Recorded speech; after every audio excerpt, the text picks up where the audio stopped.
ជំរាបសួរម៉ាក់ promotion គឺមកទៀតហើយប្រភេទម៉ាស៊ីនបូមទឹកដោះប្រភេទអឹបទ្រុងនេះចំពោះតម្លៃគិតជូនម៉ាក់មួយទៅ$17ទេមួយគូ33ព្រាស្វាដឹកមានការថែមថង់ទឹកដោះចំនួន10សន្លឹកម៉ាក់នេះប្រភេទវាថង់ទឹកដោះនេះពុកម៉ាក់កំងមួយចំហៀងគឺថែមជូន5សន្លឹកអញ្ចឹង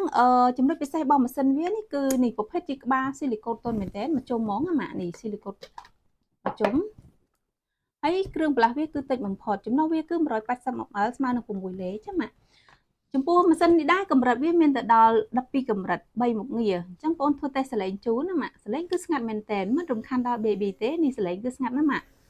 ហើយចំពោះមុខងារមួយនេះគឺបង្ហាញលើអេក្រង់ទាំងអស់ណាម៉ាក់អញ្ចឹងមុខងារទី1នេះគឺនេះម៉ាក់បាតដៃប្រភេទជាបាតដៃនេះ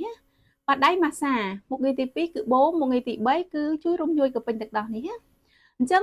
នៅក្នុងម៉ាស៊ីននេះគឺមាននីតិបង្ហាញលើអេក្រង់នេះមានមុខងារអីនោះគឺបង្ហាញលើអេក្រង់ទាំងអស់ហ្នឹងម៉ាក់គឺងាយស្រួលមើលមែនតើហើយសលេងគឺស្ងាត់ណាស់មិនរំខានដល់ baby ទេនៅក្នុងឈុតនេះគឺមាននេះម៉ាក់ដោយហើយនៅសិភើសម្រាប់ណែនាំម៉ាក់ចង់បានម៉ាក់តាក់តងតាម Telegram ឬក៏ឆាតចូល page ក៏បានដែរម៉ាក់